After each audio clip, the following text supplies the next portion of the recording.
Hey, it's Biddy Penny. Welcome to my channel. It is April 2nd and it is time to start a new Kendra's Card Challenge. This is Kendra's Card Challenge number 18. It's a quarterly challenge where you take 6 sheets of 6x6 paper and make 15 cards. There's tons of prizes. There's an amazing design team, and I encourage you to click the links down below and find out more. Today is a part of a hop, and all the designers will be working on 1 card each from the sketches. These sketches are absolutely free, and you can get them from Kendra's Patreon.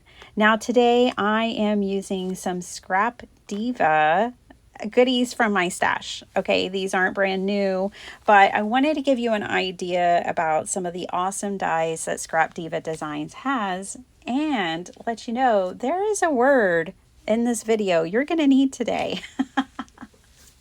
I'll share that with you later. I have some other goodies in my stash, and I'm also using Kendra's color palette. So this is the color palette for this month, which was generated by Sarah Renee Clark, and she's the one that does the color cubes, and we're working with palette 426. Now I'm going through my paper stash and trying to find colors. I don't have any coral, nowhere, no how, but I had most of the other colors.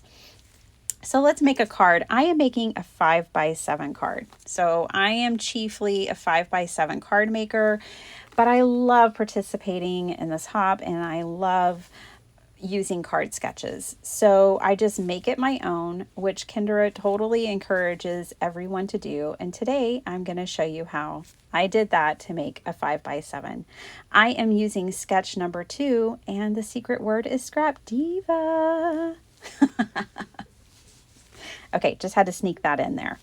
Okay, so I have the sketch and I am looking at it. I'm totally working from it, but also I am adjusting the measurements to make it a 5x7 and playing with elements that I have to play with to make an adorable card. So this one's for a crafty friend. I got this heart that says hello crafty friend, and these were some really cool like conversation hearts that Erica over at Scrap Diva Designs designed for Valentine's, and I thought they were great for all year long. So they were a must-have for my stash. Now, some of the things I'm using today in today's video are not available, but there are so many amazing things that are. You've got to see her crayon box that she came out with. I'm on her email list. You're gonna want to watch her design team and her monthly releases because they are incredible, you guys. If you love die cutting and you like creating like 3-dimensional pieces or Happy Mail for friends or cards or whatever, I really think you got to check out her site.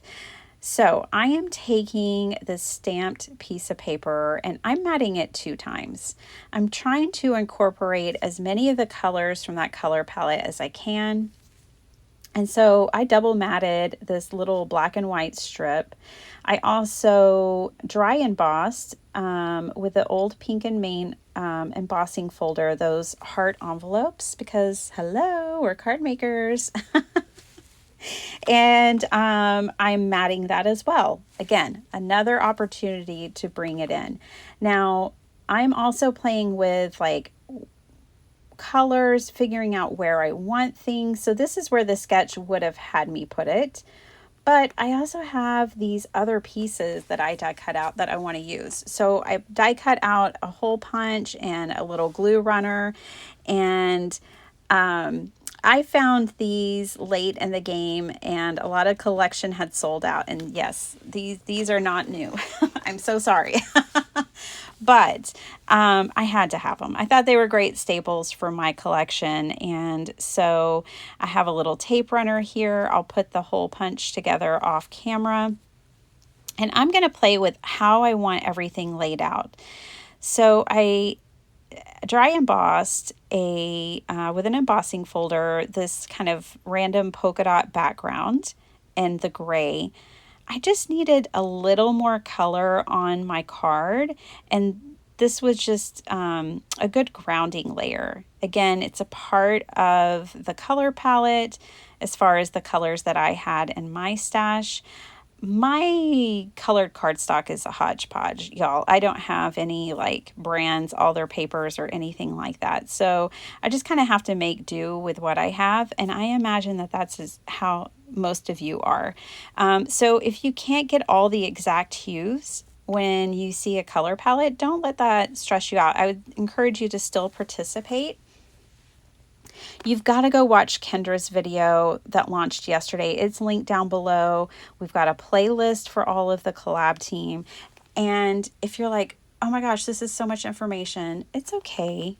We've got a whole quarter for you to figure it out, girlfriend. So it's okay. We have time.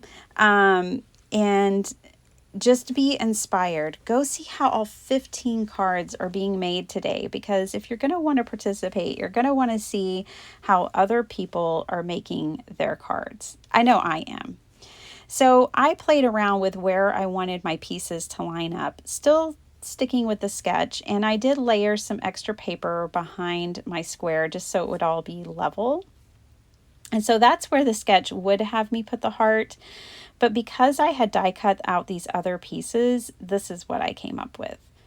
I love this Hello Crafty Friend, and I did a raised lettering there. So I paper pieced those letters on top. All it took was an extra pass through the die cutting machine to cut out extra letters.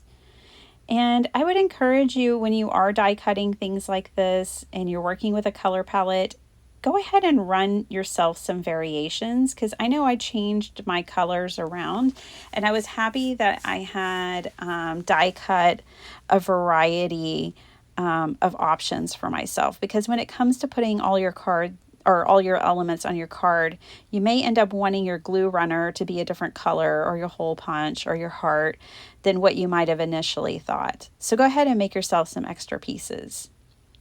Here is my final card for today.